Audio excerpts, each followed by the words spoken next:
Good evening, everybody. It's me again, Metal. I'm just coming in to give kind of a debriefer on things I've wanted to talk to a lot of people about, but not a lot of people have come to me. So I'm going to give kind of a short debrief and again remind you guys I am completely wide open on making time to work with anyone individually and I'll explain why working with anyone individually really helps in these scenarios and why it would be even for the small things. If you don't think you need help, just talk to me and show off what you got, It lets us and everybody, that I have to report to remind that we do have people that are actually like prepared, and it builds not just my confidence in everybody, but it builds their confidence in everybody, that inspires them to push harder when they're out there fighting because they know that everybody that's with us is doing the best they can. Maybe it's not the best they want, but the best they can. And so I'm going to jump right into it.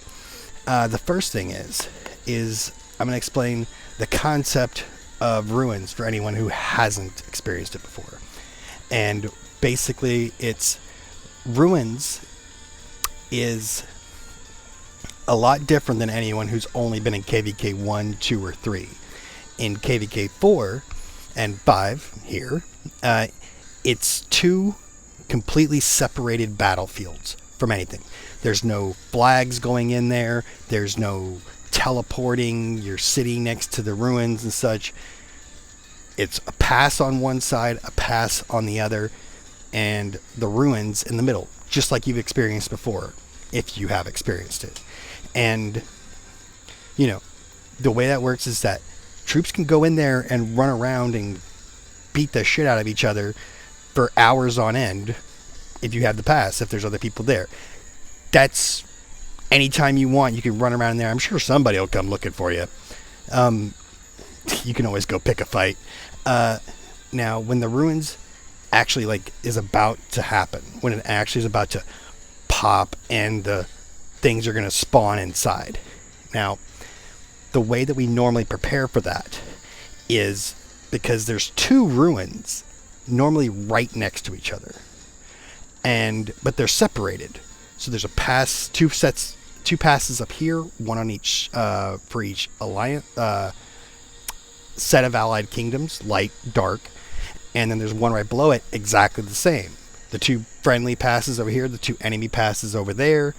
And normally most sides start gathering up about an hour beforehand and start trying to establish dominance of the field. And during that time, normally the way things work, like with two bigger alliances, this is the normal method that I've seen. Both alliances, each member in those alliances that's there participating will have two marches at minimum, ready to rock and roll. And one alliance, it'll go up and it'll establish its dominance fighting with those marches. And then that same ruins, the other alliance will actually be guarding the ruins itself inside that battlefield. And at the other ruins will be the opposite. One alliance will be doing the primary fighting and guarding on the outside of the ruins, and the other alliance will be actually inside the ruins fighting the stalkers and trying to get the honor for the kingdom and the alliance. Most cases, that's how it works. Sometimes, maybe everybody fighting on one side just cause, and if it's a rough situation, we've had plenty of those before already. Instead of it being two of our alliances versus two of their alliances, it was two of our alliances versus two of their kingdoms. And we may have a similar situation where it's two of our kingdoms versus two of their kingdoms down there. Then it will most likely be our biggest alliance fighting on one ruin, and while theirs takes the ruins, and then their biggest alliance fighting on the other part of the ruins while we take the honor from it. That's sometimes how it pans out. It can be unpredictable. It's going to be up to our diplomacy and our map planners. But point is, two marches. You have one at each ruin, normally. On one side, usually, and this can change every time, you'll be fighting, and the other one you'll be getting honor. Peachy keen. Now, for the reason for that, that means you need 2 combat marches that are ready to fight, and 1 march on the outside just as a backup. Usually that backup is for your fighting side. And, you may have a kind of a non-combative barbarian march that sits like in the ruins, like some peacekeepers, like your Minamoto or your Belisarius, or don't take Boudica, don't take Lohar. They do good against the stalkers, but they will be absolutely nothing if you actually get attacked. You will lose out 100%. It's better to take something that isn't your best 2 marches to your honor side to fight the barbarians and the peacekeeper, the stalkers. And then your 2 other primary fighting marches, you have your best fighting march down there, and you have your other one backing it, waiting to swap out. And the reason that is because you can only have 1 march in each ruin. Not in both ruins, total 1 march, 1 in each. And so that's why everyone's individual march's effectiveness is so important. Whether you're the whale, whether you're a mid-spender, whether you're free to play, there is always something you can bring to the field that matters. And I really want to hyphenate why a low-powered march is still important to the battlefield. And, there's a lot that you can do, even if you're only 20 million power. There are still things you can bring to the battlefield that every 50 million player wants next to them. Or every 100 million player still wants the march you can bring next to them. It doesn't matter if you can kill the enemy T5 players or the enemy tier 4 players with their expertise, Guan Yus and stuff. You can still bring things to the field that make so much more difference than 1 DPS march. Now, on that note, some of the things that I'm going to tell you about here now in this section. God, it's a long video. It's going to be. Buckle up, get comfy.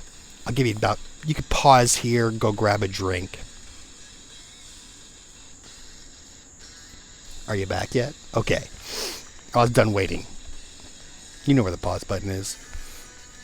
Now, there's a lot of commanders that affect the field, not just what they're fighting. And those commanders are more important than anything else in this scenario.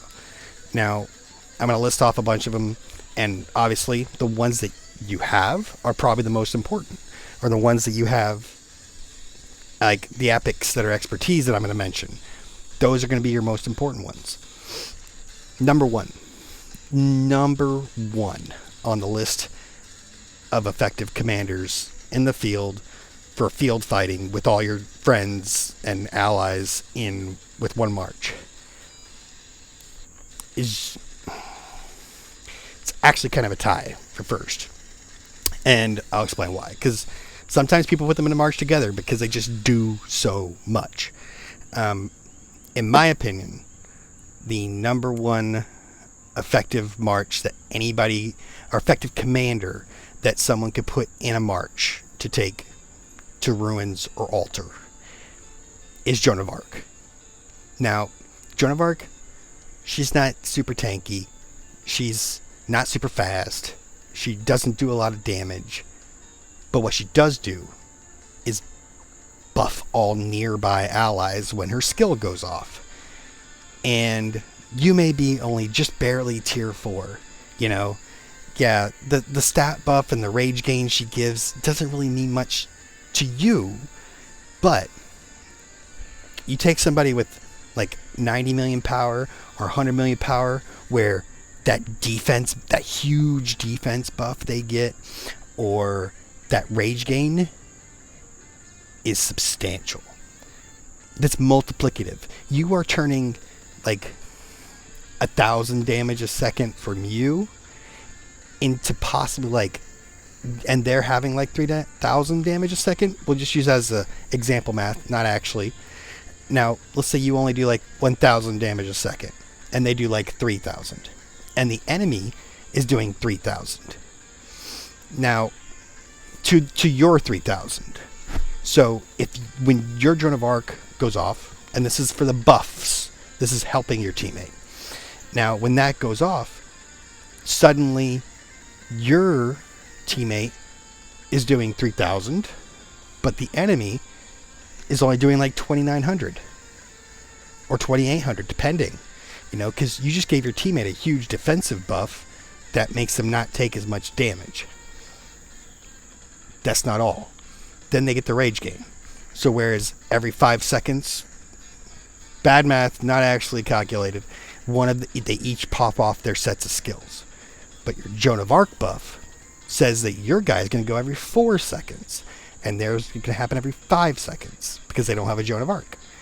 What that means is that if you had a skill that your teammate did 10,000 damage with a skill, and your enemy did 10,000 damage with a skill, the defense buff plus the rage gain could mean that your guy's going to do 10,000 damage every 4 seconds, and with the defense buff, they're only going to do like 9,000 damage every 5 seconds. So what that basically means, and we'll put it to where you can math it. Let's say that happens every time, boom, 20 seconds. That means your opponent got off 4 skills. Your teammate got off 5. Your opponent only did 9,000 damage with each of those skills. Your teammate did 10. So, that's a 14,000 damage difference on an estimate. It's not completely accurate, but you get my point. Now, that's why buffing your teammates is hugely important. And there's other commanders that do those buffs, and they're on my list, trust me. The number 2 commander, and I have a good reason that she's number 2, is Aethelflaed. Or Ethelflaed. However you want to say it. I call her Baethelflaed. It's fine. She's cute. Now, with Ethelflaed, what she does is she does an AoE attack with her skill. It reduces attack, it reduces health, it reduces defense, it slows them if she's expertised, which she also does more damage if they're slowed. And she has her other skills that slow as well. Now, remember that math we were just talking about? How increasing your teammate's defense made your opponent do less damage? Now you're taking away their attack, which means they're going to do even less damage. And you're slowing them. And you're doing it to 5 marches in her radius. That's a lot. And Joan of Arc can buff 5 people. So if you're doing both of those things with 1 march, which I don't advise doing in 1 march unless that's all you got, because Aethelflaed and Joan will get targeted if they are the leader of your march. People hunt that stuff. That's why they're my number 1 and number 2, because they get targeted. There's a reason they get targeted, because they do so much with so little effort or investment. Now, you don't have to bring a mixed march with Joan or Aethelflaed. Yeah, your march isn't as powerful. But if you bring only cavalry, you get there faster, you run away faster, you get back into the fight faster, you launch your skills, you live longer, you do more buffs to your teammates do more damage. And your opponents do less. They're amazing. Now, there's a couple other commanders I'm going to list off just briefly that do other things to the battlefield. Constantine. All your nearby teammates get defense. Sound familiar? And he's super fat and tanky for infantry. Richard does an AoE attack. AoE, even though he only heals, he still reduces the damage and the speed of people in his front arc. That's good. Less damage. And he's tanky.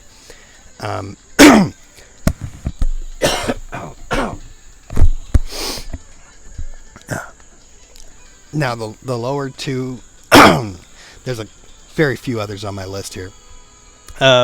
William does a buff, but his is tricky to pull off. I don't really have proper evaluation or sentiment on him yet, because I haven't been able to see him myself in action, and I haven't really heard the best things about other people who have. But he does a buff that's similar with rage gain and stuff. Down below him, I would say there's Bybars. He does an AoE attack that slows. Now, and don't consider everyone that does an AoE attack like I'm talking about right now. I'm like, why didn't you say Mehmed or something like that? No. I'm specifically listing off things that affect other marches outside of damage, because as a lower power march, you just might not do a lot of damage. You know, that just comes with not being as high tech or high commander. We got to live with it. You know, I'm only 40 million power, but I'm not going to step in the ring with a tier 5 and expect to go blow for blow. I'm going to get blow for knocked out. That's what's going to happen. So instead, I'm going with marches like I mentioned Richard with Aethelflaed behind him. I'm just tanky. I'm going to take some hits, but I'm going to reduce so much effectiveness of my opponent's marches that my Aethelflaed and Richard can turn someone's tier 5 march into the stats of a tier 4 march. That's pretty good. And that means that my teammates' tier 5 marches are going to dunk on those now semi-tier 4s. And you just get so much value out of that. And one last commander I have on that AoE range, radius effect, helping your teammates list. And I'm going to get shit for saying this, but Cleopatra. If you can't do damage to your opponents, you just don't have offensive marches, you can put your Cleopatra with her first skill at 5 in the back of one of your marches. That doesn't matter what kind it is, because she only cares about siege, which you better not bring to the ruins of the altar. She does a smaller radius heal and a defense buff at the same time. It's not a big heal. It's not a huge defense buff, but it's more than what they had. Not everyone's going to bring healing to the marches, to the field. So if they get more troops back, they're going to do more damage. They get more defense, they're going to take less damage. That's just how it works. So that's like all the ones that I would notably say. Now, one more thing before I talk about my personal choices for the field a little bit more, and to explain how I think and why I think that way. There's a big difference between the Altar of Darkness and the Ancient Ruins. The Ancient Ruins, like I explained, there's normally 2 of them side by side, but separated by walls. And they're 1 hour battles once the ruins pop. Normally an hour before, sometimes like 30 minutes after. So you're looking like a 2.5 hour battle-ish. Now, but the Altar of Darkness is a 2 hour long honor gain in the field. And it's in one of those separated zones, just like the ruins. Except there's only one in that spot. There's not 2 next to each other, it's just 1. So you might be looking at anywhere from a 3 to 4 hour battle, where you only got 1 march going in and out, and you're staying focused on it, and you're hitting things, and you're buffing your allies, and you're running away a lot, and you're bringing your marches back, and you're healing and stuff all the time. And so that's the main primary difference between Altar of Darkness and the Ancient Ruins. Ancient Ruins, there's 2 happening at the same time. Altar of Darkness, 1. So, but you'll get to the Altar of Darkness way after we get to Ruins, so you'll get a much better feel of how it works. And then you'll only have to focus on 1 instead of 2. It kind of helps. It makes it a little bit easier, especially for the smaller people who can't really field 3 marches at once. And you got to wait for a march to get all the way back. Now, some things to remember while you're fighting in the ruins. if you go into combat and let's say you go in with your Richard and your Aethelflate. You get in there, you hit the guy you follow your big guys into combat, and you start hitting the people that are hitting them from the side. You launch your Richard skills and your Aetherflate skills, and you hit the AoE and you slow them, and they're taking more damage, and then you run away. So what you do after that is, while you're running away, and while you're not actually fighting and you're running, you are in your city trying to get your max helps on your heals. So you get troops constantly out of your hospital. That's what you have to remember. Focus on your hospital. Otherwise you have dead troops, and then you can't field marches. Like I mentioned a couple times, what I'm actually taking to the battlefield is Richard Aethelflate.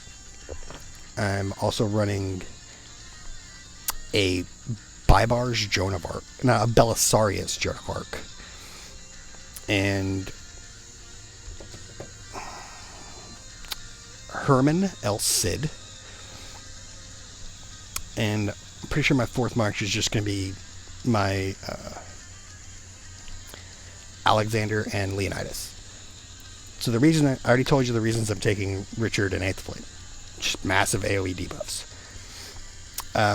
Belisarius and Joan of Arc, because I built it with a lot of speed. Gets in, drops the skills to buff my teammates with Joan, like I told you, and then gets the hell out. Run the fuck away. Don't let anybody hit you. Herman and El Cid. You pick the biggest, ugliest infantry march, and you just keep it silenced. Don't let it launch skills. They don't do damage. And then you run away. And then my Alexander Leo, it's actually my damage march, since I'm almost at that point. But once I got on the phone, it took about 2 minutes. And then, that's just what I'm taking for my damage when I feel like I'm in a good position to hit stuff. Probably won't be the first thing I bring out there. That's all I got for now. Don't forget, find me in game. I'm in G, 284G, you know where I'm at. And just drop me a line, or find me in Discord. I'm in there. And message me.